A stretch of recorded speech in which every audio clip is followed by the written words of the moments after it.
इसे जो बातें तूने देखी है, जो बातें हो रही है और जो बातें इनके पश्चात होने वाली है, उन्हें लिख ले। हेलो दोस्तों, मैं दीपक मसीह और एक नई वीडियो में मैं आप लोगों का हार्दिक स्वागत करता हूं। तो जो वचन मैंने अभी पढ़े उसे मैंने प्रकाशित वाक्य की पुस्तक 1 अध्याय का 19 पद से लिया है, जहां पर यीशु जॉन को यह निर्देश दे रहा है। तो दोस्तों, जो बातें होने वाली है या आने वाली है उसके बारे में पहले से पता हो तो हमारे लिए कितनी बड़ी बात है कि आने वाले समय को हम लोग हैंडल कर सकेंगे, उसके लिए तैयारी कर सकेंगे। तो इसी तरह से यीशु आया था जॉन से विजिट करने के लिए कि भविष्य में क्या क्या घटने वाला है, शैतान क्या करने वाला है, हमारा रिस्पॉन्स कैसा होना चाहिए, उन सारे डिटेल को हम तक पहुंचाने के लिए यीशु खुद इंटरफेयर करता है।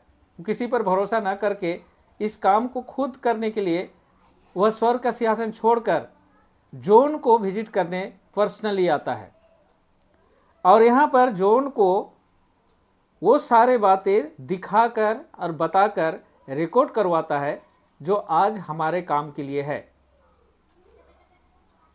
तो दोस्तों, इस पृथ्वी पर यीशु का मिनिस्ट्री शुरू होता है कब से? यीशु का क्रूसिफिक्शन के बाद से, उनके शिष्यों के द्वारा। और यीशु ने अपने मिनिस्ट्री को इस पृथ्वी पर पूरा करने के लिए 7 मंडलियों को अपॉइंटमेंट दिया और उन 7 मंडलियों को यीशु खुद पत्र लिखकर निर्देश दिया ताकि उनकी बातों पर चलकर उसकी मिनिस्ट्री को पूरा करें। तो हम लोग इस सीरीज में उन 7 मंडलियों को लिखे गए यीशु का पत्र को हम लोग स्टडी करने जा रहे हैं। तो दोस्तों, सबसे पहले जॉन को क्या आदेश दिया यीशु ने, वहां से शुरू करते हैं, जो हमें 9 पद से मिलता है।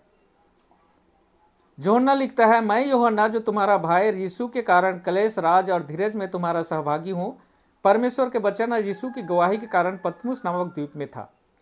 मैं प्रभु के दिन आत्मा में आ गया और मैंने अपने पीछे तुरही की ध्वनि सा एक बड़ा शब्द यह कहते सुना कि जो कुछ तू देखता है उसे पुस्तक में लिखकर 7 कलीसियाओं अर्थात Ephesus, स्मरना, Pergamum, Thyatira, Sardis, Philadelphia और लौदीकिया को भेज दे।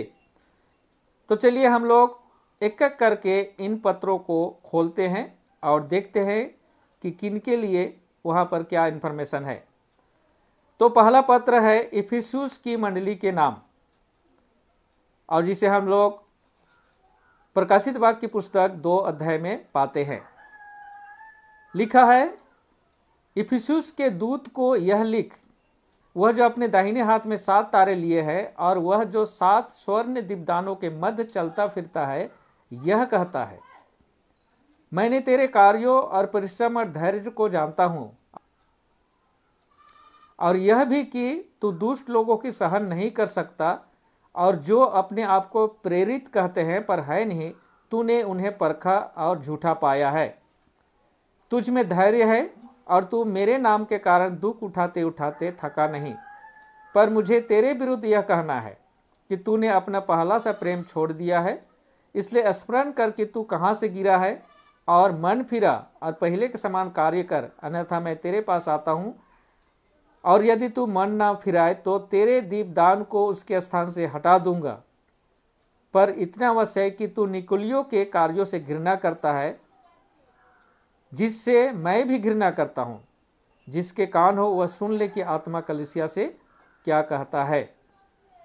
तो दोस्तों, यह है पहला पत्र जो इफिसुस के मंडली के नाम दिया गया था, और इफिसुस की मंडली का समय शुरू होता है 34 AD से, जब यीशु के शिष्य लोग स्तेफन के पथराव के बाद पूरे रोम के साम्राज्य में फैल जाते हैं और जहाँ जहाँ जाते हैं वो लोग प्रचार करते हुए मंडली खड़ा करते जाते हैं। तो यहाँ से इस इफिसुस की मंडली का समय शुरू होता है जो 100 AD तक जाता है। तो ये प्योर चर्च था जहाँ पर यीशु के वचन को प्रचार करने के लिए लोग मरने के लिए भी तैयार थे। लेकिन धीरे धीरे जब 100 AD की तरफ, मतलब जितने भी यीशु के जो शिष्य थे एक एक करके मारे जा रहे हैं, खत्म हो गए, तो उसके जगह में जो उनके द्वारा प्रचार के द्वारा जो शिष्य बने थे वो लोग जब आगे इस काम को ले जाते हैं तो उसमें कुछ मिलावट शुरू हो जाता है।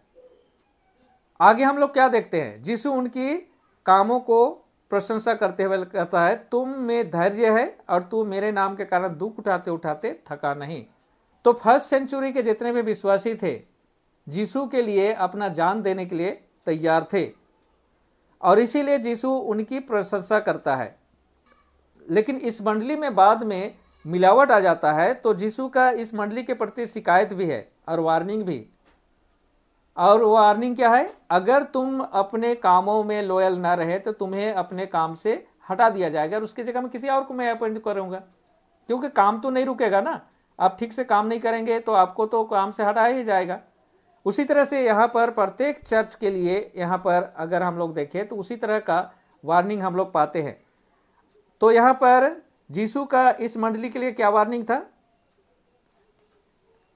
यहाँ पर बोलता है, पर मुझे तेरे विरुद्ध यह कहना है कि तूने अपना पहला सा प्रेम छोड़ दिया है। 3 लोगों ने जो पहला प्रेम जो यीशु के लिए दिखाया था वो अब ठंडा पड़ चुका था। यीशु बोलता है, इसलिए स्मरण करके तू कहाँ से गिरा है और मन फिरा और पहले के समान कार्य कर, अन्यथा मैं तेरे पास आता हूँ और यदि तू मन न फिराए तो तेरे दीपदान को उसके स्थान से हटा दूंगा। यानी स्ट्रांगली वार्निंग है, अगर आप लॉयल नहीं रहेंगे तो आपको उस काम से हटा दिया जाएगा। अब यहां पर एक चीज है जिसे यीशु पसंद नहीं करता है और इस मंडली के लोग भी इसे पसंद नहीं करते हैं। वो क्या है, वो 6 पद में मिलता है, पर इतना अवश्य है कि तू निकुलियों के कार्यों से घृणा करता है जिससे मैं भी घृणा करता हूं। अब निकुलियों के कार्य क्या था, तो दोस्तों एक व्यक्ति था जिसका नाम था निकोलस। वो प्रचार कर रहा था कि यीशु के क्रूसिफिक्शन के द्वारा व्यवस्था को हटाया गया है। जो आज इस निकोलस का शिक्षा बहुत ही प्रचलित है सारे प्रोटेस्टेंट चर्चों में। निकोलस का शिक्षा उस समय शुरू हुआ और आज सबसे ज्यादा प्रचलित है। वो क्या है कि यीशु का क्रूसिफिक्शन होने से परमेश्वर के 10 आज्ञा खत्म हो जाता है और यही शिक्षा यहाँ पर शुरू होता है, जिसे यीशु क्या बोलता है, मैं घृणा करता हूँ। और इफिसुस के मंडली के लोग भी इसको ज़्यादा गुरुत्व नहीं देते हैं।